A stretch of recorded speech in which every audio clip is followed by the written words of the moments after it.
Hello,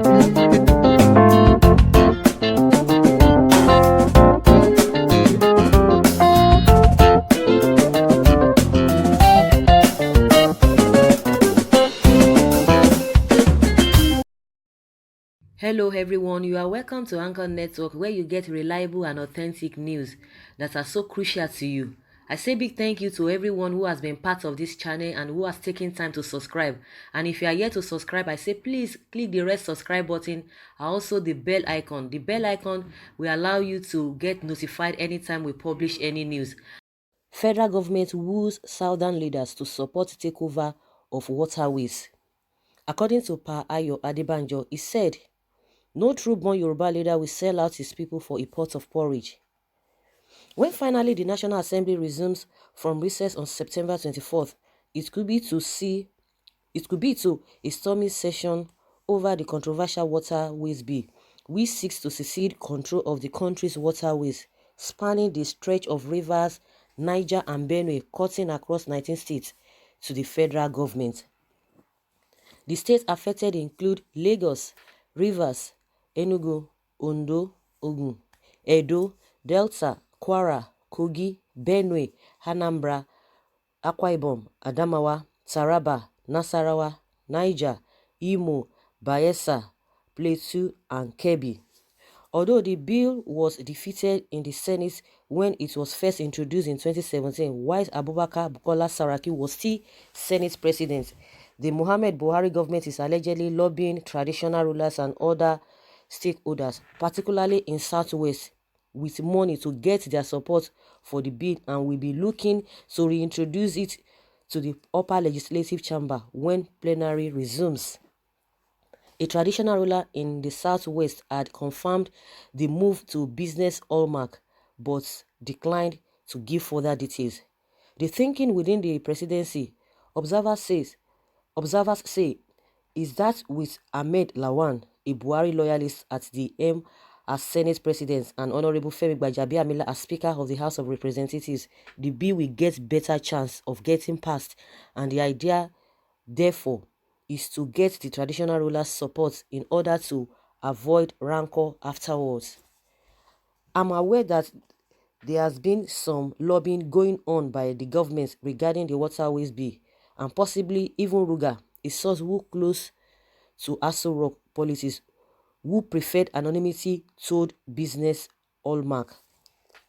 Said the whole idea is to get the federal government to take control of as much areas as possible with a view of shifting population. When we talk about federal government, of course, it is only on alias for a certain group with a certain interest. They are looking at using the Petroleum Industry Governance Bill and the Niger Bridge as bargaining tools to say, we have given you this, now allow us to take that, which is quite ironic because it's using the resources of the people to bribe them to take their lands. They see Lawan's Senate president as an opportunity to push the bill through this time. Indeed, Lawan had last month hinted that the National Assembly would work out an arrangement to reintroduce the bill, arguing that it needed to be passed. The Senate had expressly called on the Buhari-led executive arm of government to represent the bill to the National Assembly for instant legislative approval. His assertion had triggered angry reaction from socio-cultural groups such as Pan-Niger Delta Forum, PANDEF, Afenifere and Middle Belt Forum, who argued that the plan was internal colonialism and another Ruga in disguise. Spokesperson for Afenifere, Yinka Odumaki, had alleged that the planned reintroduction was part of the agenda of a section of the country to dominate the rest. The Senate is working to discredit itself as a rubber stamp assembly and going overboard about the execution of the domination agenda. They should be very careful, he had noted. The bill in the 8th assembly was shut down, but now they have a rubber stamp assembly in place. It is Ruga in disguise. The other day, the Senate President was calling for the amendments of the Land Use Act. It is part of their internal colonialism agenda.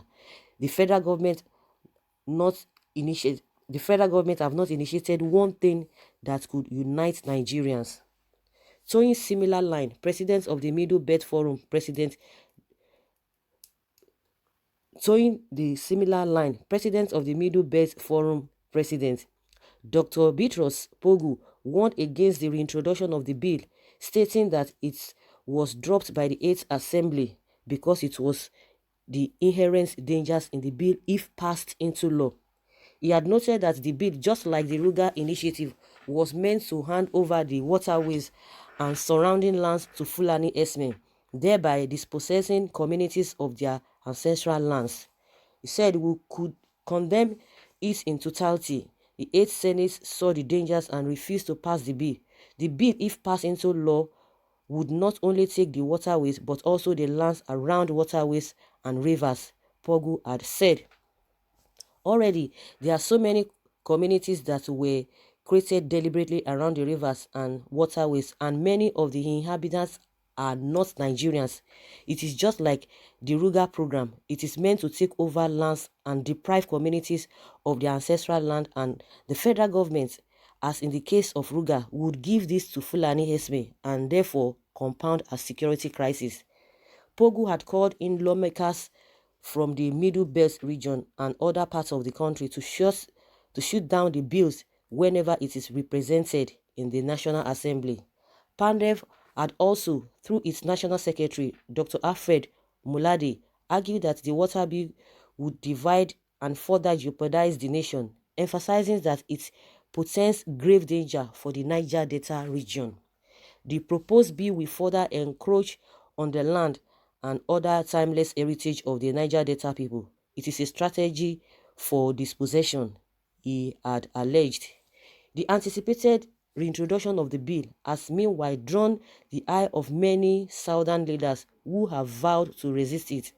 Elder statesman and Afenifere chieftain Pa Ayo Adebanjo told Business Hallmark that attempts will fail, as according to him, no true Yoruba son will accept to secede his people's ancestral land for peculiar interest.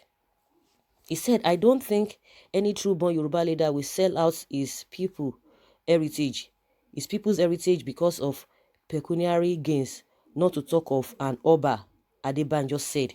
They will be committing a sacrilege if they try it. Thinking of it alone is an abomination against the land, and no Oba worth his salt will bear the consequences. The government and its agents in the southwest are just wasting their time. They will just collect their money and still obey their conscience. One or two turncoats may be, but the generality of the people won't buy it. It won't fly. They will not go far, he affirmed.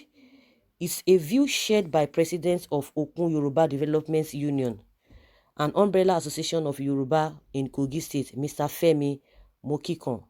Mr. Mokikon insisted that there is no way this water bill will fly because no Yoruba monarch or political leader will work against the interests of his people and go scot-free. It is about our land. Remember, there is ancestral attachment to land. It cannot work. It is another Ruga game plan. For most maritime lawyer and rights advocates, Olisa Agbakoba, SAN, there can't be any justifiable reason for the federal government to take over waterways or state lands, as the case may be. Why should a leader not see that the person closest to the land should exploit it? Why would the federal government wish to own land in Ikoyi? Agbakoba wondered. He said the only reason is that these were crown lands bequeathed to the colonial government of Lagos by Her Majesty, the Queen. But that's a long time ago. What is the federal government doing in Lagos? Nothing. If I were a leader, I would allow Lagos State to take its land. I don't need Ikoyi. I don't need Apapa. Lagos will develop it more. The federal government shouldn't own anything. It should own policy, he said. Alfred Inlere of the Minority Rights Agenda also noted that the bill in the 8th Assembly was shut down because they knew it was divisive and imbued with ulterior motive like in 2017.